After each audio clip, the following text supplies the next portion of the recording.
So, a couple quick questions for you this morning. And the first one is this: where do you go to get away from it all? Where do you go to get away from it all? In other words, where's your most undistracted place? For some, I guess it could be a walk, could be somewhere out in nature. For others, maybe there's a room in your house that is yours and you just kind of go there.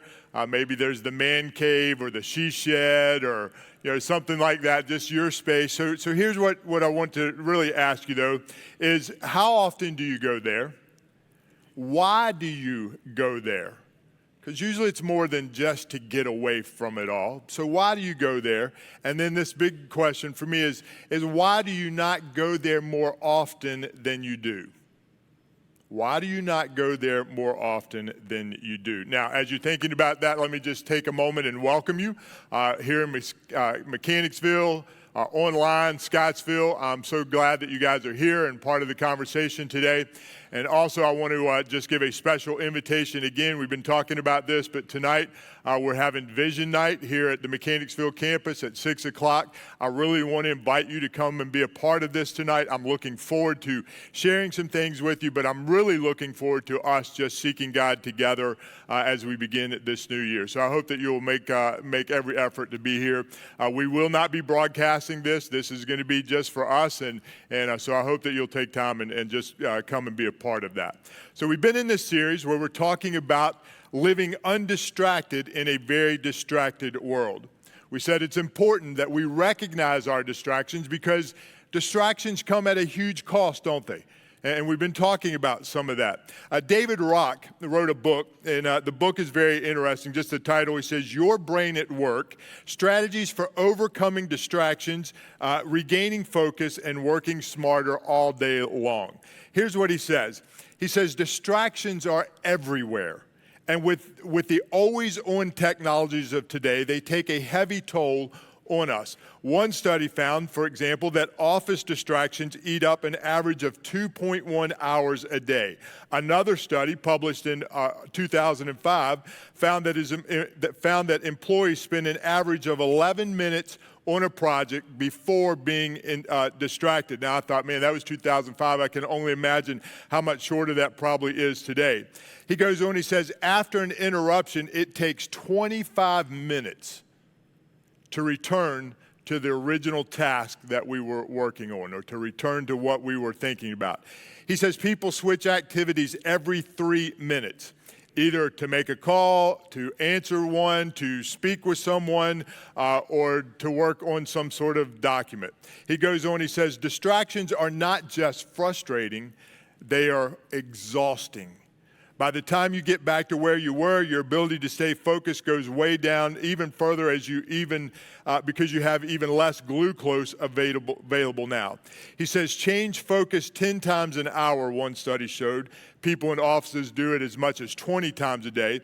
He says change focus 10 times an hour and your productivity thinking time is only a fraction of what is possible. Less energy equals less capacity to understand, to decide, to recall, to memorize, and to inhibit. The result could be mistakes on important tasks. Distractions can cause you to forget good ideas and lose valuable insights. Having a great idea and not being able to remember it. Anybody ever have that? You had this great idea and you were going to write it down, but before you could write it down, you what? You got distracted and then you can't remember what it was. He says when that happens, he says it's like an itch that you can't scratch, yet another distraction for us to manage. And so we get that, don't we? We understand that. And so because we often get so distracted, and because those distractions come at such a high cost. That's why we're having this conversation, so that we can acknowledge those distractions, but not just acknowledge them, learn how to live less distracted in this world. Now, we've talked about living undistracted when it comes to our attitude, when it comes to our service, when it comes to our relationships. Today, we're going to unpack another one, and that is we're going to talk about being undistracted when it comes to our faith. Anybody ever find themselves distracted when it comes to their faith?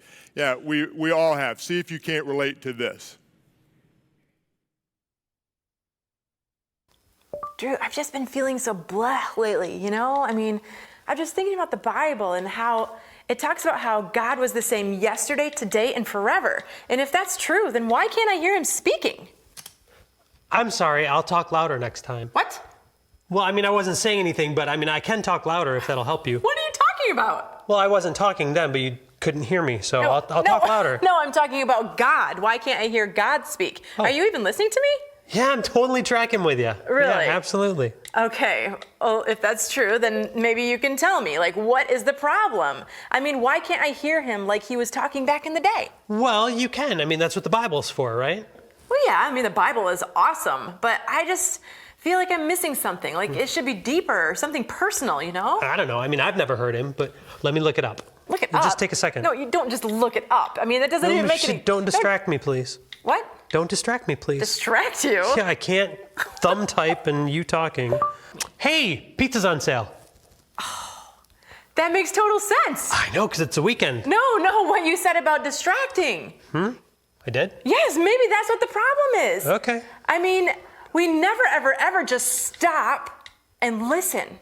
Well, no, you can't just stop. I mean, you've got to keep on living, right? And that's the whole point of life, is to live. You have to live. But I'm just saying, like, how do we expect to hear the Lord speaking unless we actually give him time to speak, right? Give him time. Yes. Well, let me think. I don't have any time. I might be able to pencil him in next week, Thursday or something. No. Let's just try right now, okay? Huh? Let's just stop what we're doing and let's just listen and wait for him to speak. Okay. Okay.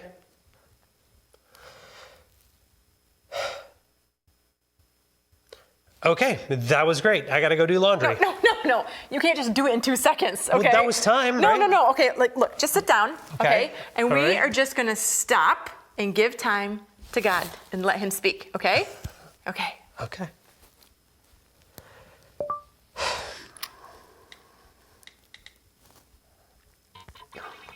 What are you doing? Waiting for God to speak.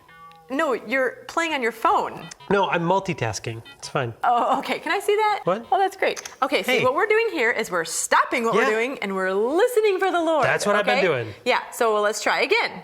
Okay, you can do this. Okay. Okay.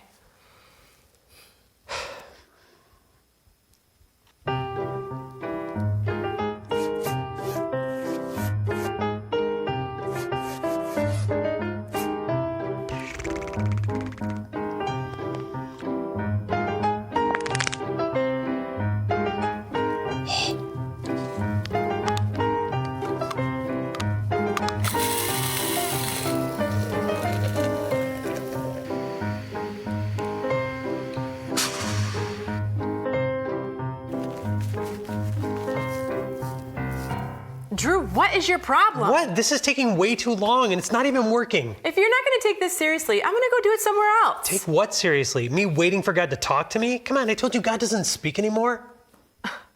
Is it that God doesn't speak anymore? Or are there just more distractions keeping us from hearing him?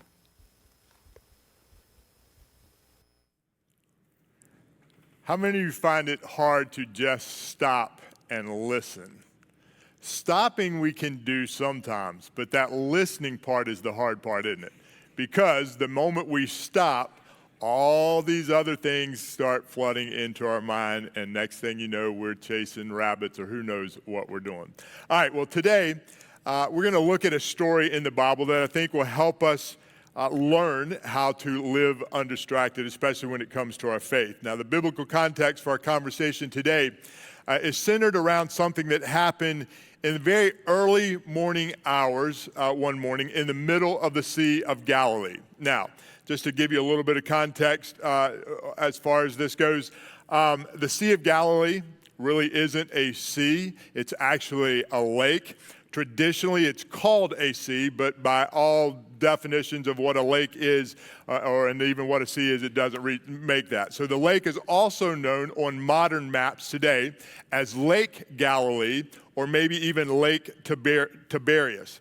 It's the largest freshwater lake in the world, or in Israel. It's 64 square miles of lake.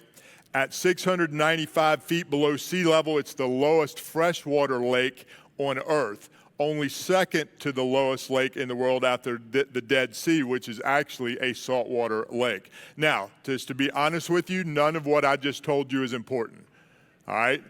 But here's what's important. One, I want you to know that this place is real, that this really took place.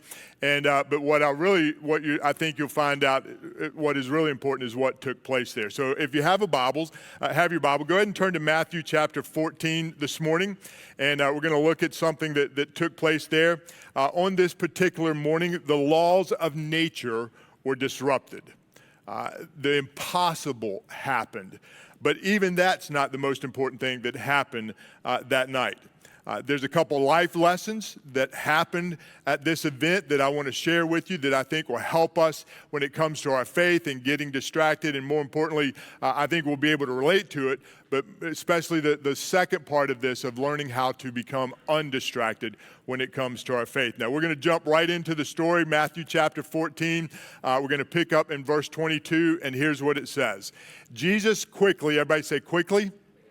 Jesus quickly, made his disciples get into a boat and cross to the other side of him, let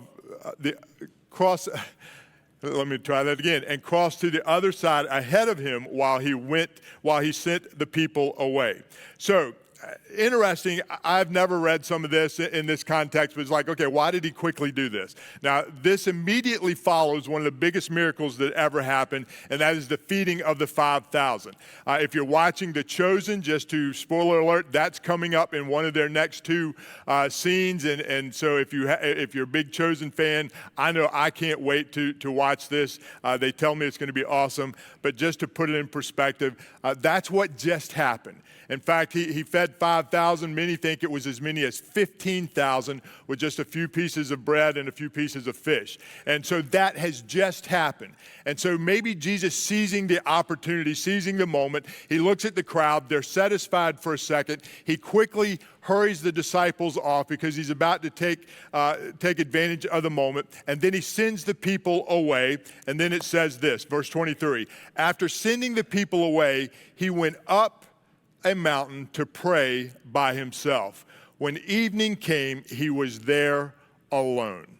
So maybe Jesus just seeing the opportunity, knew the window was small. He says, look, quickly, you guys get in a boat while everybody's satisfied. Head on across. I'll send the people away, and I'll catch up with you. What he really saw was a moment to where he could get alone. Now, we're told in Luke chapter 15 or chapter 5, verse 16, that this was something that Jesus often did. This was a habit that he had. He had these moments where he loved to just get away by himself, to stop and listen. In fact, a quick study of the scriptures, there's 5 reasons that Jesus often stopped to listen and to pray. Here, the first one is this, to prepare for what was ahead.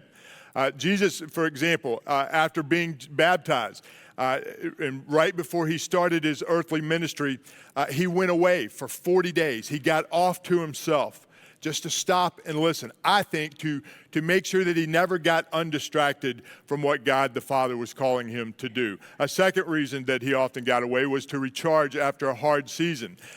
Jesus had sent 12 disciples out on a teaching campaign. They came back and he encouraged them to get away from the people, get some time to themselves to recharge. He would often do this to work through grief. Yes, even Jesus grieved the loss of friends. When John the Baptist, his cousin, was beheaded, we see that Jesus withdrew just to get away from himself, to spend some time grieving.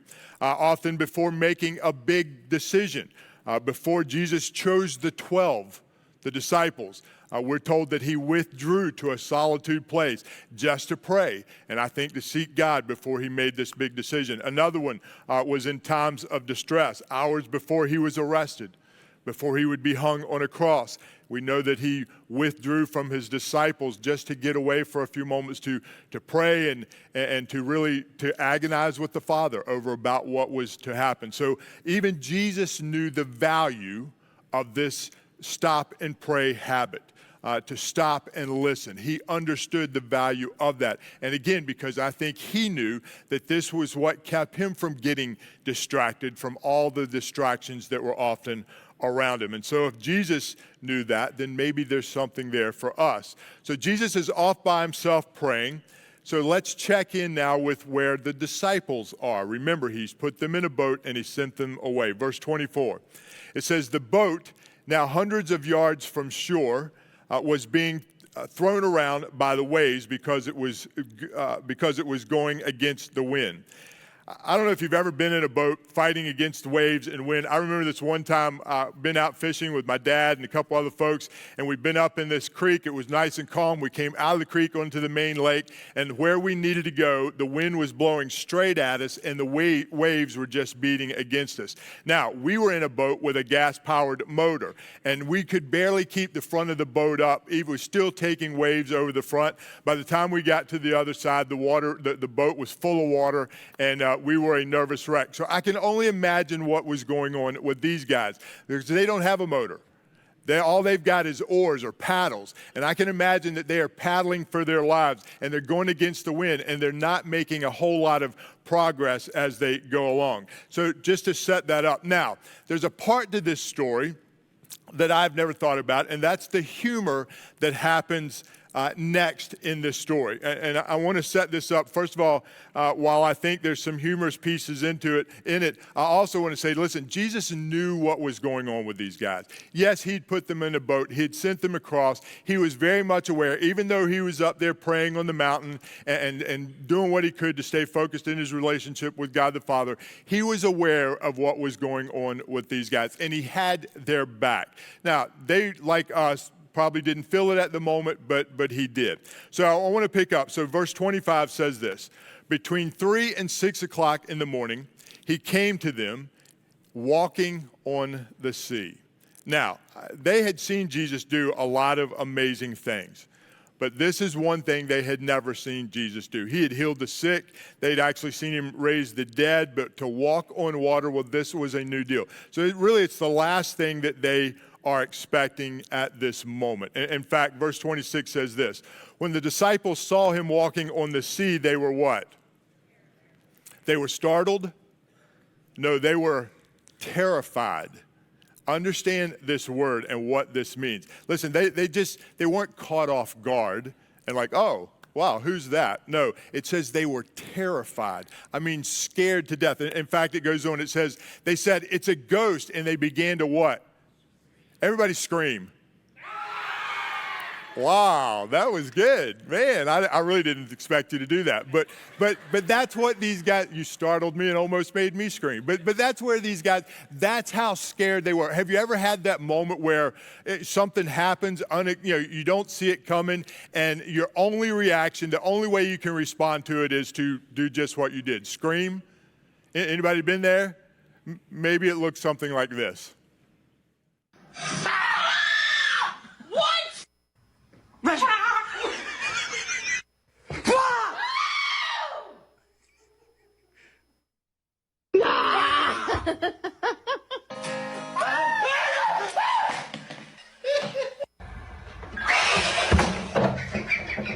Yeah, I got it.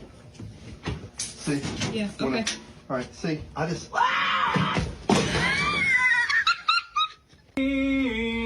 The way that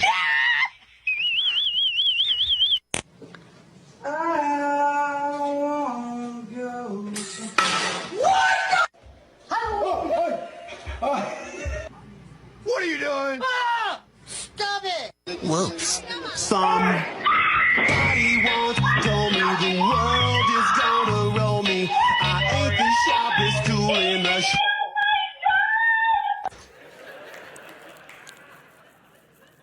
All right, anybody ever scare anybody like that? You enjoy doing that?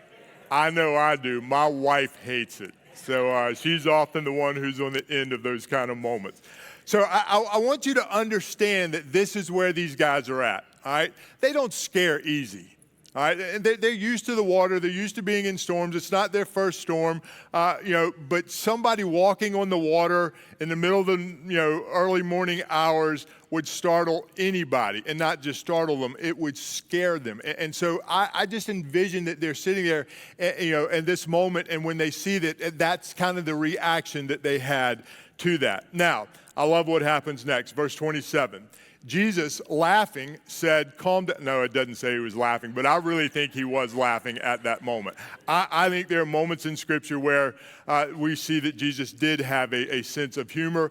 I am convinced that this was one of those moments. I just envision it. I cannot not see that. But it says, immediately Jesus said, hey guys, calm down. It's me.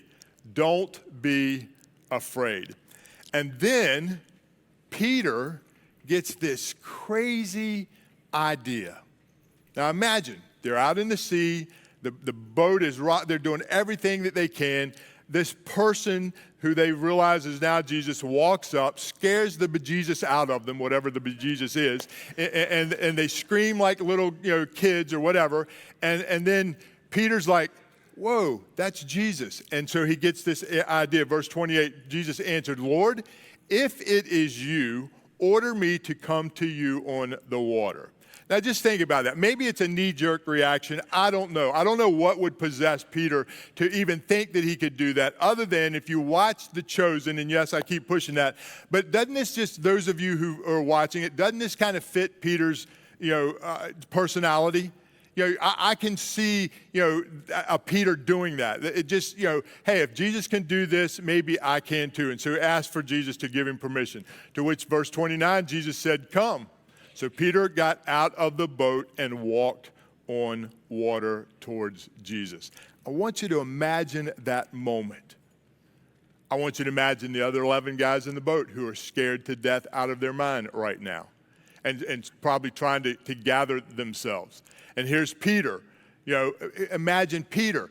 There's a storm going on around them. The waves are just beating, and he's going to take that first step and put his leg over the side of the boat. I think he just boldly pretty much jumped out of the boat at that moment. But just imagine what that must have looked like. And again, let's not forget what was going on. Verse 30 says this, but when he noticed how strong the wind was, he became afraid and he started to what? So he jumps out of the boat. He's walking on the water. And again, remember what's going on. It's not just a calm, glass-covered sea. It is rocking and rolling out there. And yet here he is walking on the water. And he's walking towards Jesus. But something happens. Peter gets what? Distracted. He gets distracted by what's going on around him. I wrote this in my notes, scare me once, shame on me, scare me twice, shame on you. I kind of imagine that that's Peter at that moment. Okay, you scared me once, now I'm out on the water. And then he's like, wait a minute, what am I doing out here? I can't do this. It's shame on me for thinking, and I immediately think he became scared as he began to look at what was actually going on around him and thinking, I can't do this. This breaks every law of nature that there possibly could be. And Peter gets distracted from the waves and the wind and immediately begins to sink. Now, I think up until that moment, it was an incredible moment of faith. I mean, it took a lot of faith to step over the side of that boat. They're already scared. They're already worn out from paddling a boat all night long for several hours. And yet in that moment, Peter has enough faith to step out of the boat. So I want to say this. There's a couple life lessons. Here's the first one that I see. And this has to do with what happens when our faith gets distracted. First of all, we don't recognize who Jesus is because Peter's not the only one in the story. The other 11 are there. They're all in the boat at that moment. They're so distracted that by what's going on around them that they don't even recognize who Jesus is. Second of all, we don't trust Jesus when we're distracted because what we're focused on is the wind, the waves, the storms, whatever it is that's going on in our lives, and we begin to question God, and we're like, where's God? Why would God let this happen? I can only imagine as they're paddling, while they're used to this to some degree, at the same time, they're questioning, why would Jesus send us across if he knew that the storm was going to come up and it was going to be, so I think there's that moment. And then third, we are left with this sinking feeling. And I think that's true of all of us. I'm convinced that the 11 guys in the boat, as well as Peter, at that moment are they just have this sinking feeling, and not literally, but figuratively, and we've all been there. When we get distracted in our faith, when we don't have faith to hold on to, or we're not practicing our faith, there's this sinking feeling that just begins to overwhelm us. And all peace, all calmness, all of those things that we need desperately at that moment just are not there. And so this morning, before we continue with the story, I want you to think about your waves. I want you to think about, what is that wave in your life that often causes you to get distracted? And maybe even this morning you're sitting here. I came up with this list of things that I thought about that I know distract me, but as I talk with other people. First was doubts. I think there are a lot of people who just doubt who God is. They doubt that this book is real, that it's trustworthy, that we can claim God as his promises. We doubt that we can do what God says we can do. And so we never get out of the boat. I think fear plays right into that as well. It just keeps us in chains. It keeps us, from enjoying the life that God has had for us. Questions. Do you ever question God? I know a lot of people, the reason that they seem to have such doubt and so distracted, because they're like, I just got all of these questions, and I don't have the answers to them, and so they're distracted from faith. And if I just had answers, maybe I could, and yet sometimes the answers that we're looking for won't be found until we do, by faith, trust God and what he says. Jesus said if we seek him with all of our heart, we'll find him. He says knock and the door will be open. We can ask questions. In other words, God invites us to do that. Questions should never be a reason for us to not trust God, to not have faith. Tragedies, a lack of obedience on our part, maybe people. Who distracts us the most when it comes to our faith is other people, because we let them do that. Maybe we're just too busy, which is often probably we don't have time. We know where that place is that we could go to, but we're just too busy to go there and to stop and listen. So I just want you to think this morning for a moment, what is your wave? What is your wave of destruction? What is it of distraction? What is causing you to take your focus off of God? What do you do when you find yourself sinking? And how do you get undistracted? Well, I want to return to the story. So, Peter is sinking. Verse 31. Immediately it says, he shouted, "Lord, save me." Jesus reached out, caught hold of him, and said, "You have so little faith. Why do you doubt?" See, at that moment, I think Peter's wave of distraction was doubt. He looked at what he was doing, and while it was true he couldn't do it in and of himself, but with God's help, he could do anything that God gave him permission to do, ask him to do, send him out to do. So his wave of distraction was doubt. What did he do when he recognized that? He immediately called on Jesus. And then I want you to notice how Jesus responded. So here's Peter. In all this turmoil, everything that's going on, he has this incredible faith moment, but he gets distracted. He begins to sink. Immediately he calls out to Jesus, and Jesus just lets him flounder around in the water a little bit to think about it. No, that's not what he led him to do. He said he immediately reached out and caught him by the hand. And even though he told him, he said, look, why did you get so easily distracted? And so again, I think there's some lessons here for us. So I want to point out that the other men were distracted also. And I've said this, but at that moment, they didn't recognize Jesus. They didn't trust Jesus. They didn't. They were having this same sinking feeling. And look what happens though when Peter and Jesus get back in the boat. Verse 32. When they got into the boat, the wind stopped blowing. Notice their response. And the men in the boat bowed down in front of Jesus and said, "You are truly the Son of God." So there's this incredible transformation that takes place the moment they get undistracted in their faith. Life lesson number 2. Here's what happens when we're undistracted in our faith. Jesus calms the storms. When we take our eyes off of Jesus, we're left with the storm. When we take our eyes off the storm and put them back on Jesus, immediately there's a calmness, there's a peace that we experience.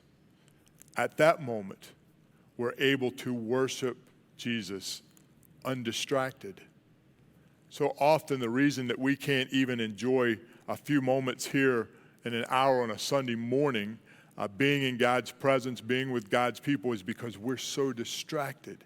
But when we can turn those things off, even for just a moment, it allows us to worship undistracted. It reminds us of who God is, that God has our back. It allows us to begin to experience this calm, which is the third thing. We find ourselves in this safe, calm place. We find ourselves in this safe, calm place, but as long as we're distracted, we will never experience those things. And so this morning, I want to talk to you. I just want you to get real with yourself, get real with God. I'll say this. Maybe this is you. Maybe you're at a good place. This is your undistracted place, and you're in a good place this morning, and that's awesome. I'm glad that that's you. But I have it by good feeling that many of us are very distracted this morning. That's not us. We're not experiencing God's peace. We're not able to worship God freely because we've got questions, because of all the things that are going on around us right now, and you're so distracted. You know, there's a lot going on for sure. Once again, we find ourselves in disbelief as those who are sworn to protect us can get so distracted in their own lives that they do the unimaginable. I'm sure many of you have seen the videos, you've heard some of what got released this week, and our heart goes out to the Nicholas family as they deal with this. And I want to say, you know, just because of a decision that a few people make doesn't taint everyone in that. So let's not get distracted by the craziness of a few and think that everyone's like that, because that's just not true. But when those kind of things happen, people are left with this huge sinking feeling in their life. And as they stay focused on that, and I'm just using that as an example, whatever it is that your wave is this morning, as you stay focused on that, you just continue to sink further and further and further and further down. And it just robs you of any peace, any calmness whatsoever in your life. And the longer we stay focused on that wave, on that storm, the further we drift away from God. And so this morning, as you identify your wave, this morning, I want to give you, we did something last week. People responded very well to it. In fact, I got a lot of people who said, thank you, I needed that moment. And so this week, we want to do the same thing. We want to give you a moment. We've placed chairs across the front last week. They're back here this week again. I'm calling these altar moments. And if you weren't here last week, altar moments are, I grew up in a church that every Sunday morning at the end of the service, almost every week, we had what we called altar moments. The pastor would just kind of open up and we could come up and respond any way we needed to, just kneel at the chairs. Our stage had steps. We would use the steps. And in the Bible, I'll just say this, in the Bible, an altar could be anything. Often it was nothing more than a pile of rocks. God would do something, or they wanted to seek God. They would gather up some rocks, literally stack them on top of each other, make a pile of them. And for them, that became an altar moment, a place where they could come and meet with God. And so this morning, again, we want to do that in light of what has happened. Maybe some of you are very bitter. Some of you are angry. Some of you with people, with the police, maybe with God over what's happened. But maybe there's something else going on in your life that is just robbing you, distracting you from trusting God this morning. We're going to give you a moment just to if you feel led and want to come up during this next song and just spend some time with God. Just pour out your heart to God. Maybe just come up and stop and listen for a moment, which could be the hardest thing any of us could do. Maybe we just need to hear from God today. And so maybe just come up and You don't have to do. You can do it right where you're sitting at, wherever you're watching from. But there's something about, I don't know, taking that moment, getting out of your comfort zone, humbling yourselves before God, and just say, God, I'm here. Speak to me this morning. Encourage me. Remind me of who you are, of what you have done, of what I can do in you. So I'm going to pray for us, and then I'm just going to, as the song plays, you can come up and use this moment however you see fit. Let me pray for us. Father, this morning, God, no doubt in my mind we're distracted. And Lord, it's so easy to get distracted, and especially when it comes to our faith, because God, sometimes we have a hard time reconciling what's going on in our lives with what you promise. And God, the truth of the matter is we live in a broken world. We live in a sinking world. And God, you're the only one who can grab us by the hand and pull us back up and bring that peace and that calm in our lives. And Father, I thank you for those moments. I thank you for those times, God, where when I find myself sinking, and especially in my faith, that God, if I just look to you, if I just call out your name, God, you immediately respond. You immediately take me by the hand and lift me out of that. And so, God, this morning, I just do what I can, God, in obedience to you, to create a moment. Father, I pray for folks who are so distracted this morning, who are just wrestling with something, God, in their spirit, in their lives, that maybe has distracted them from you, distracted them from remembering the promises that you have made. God, that's keeping them from experiencing your peace and your calm in their lives. God, I just pray that they would take a moment to stop and listen.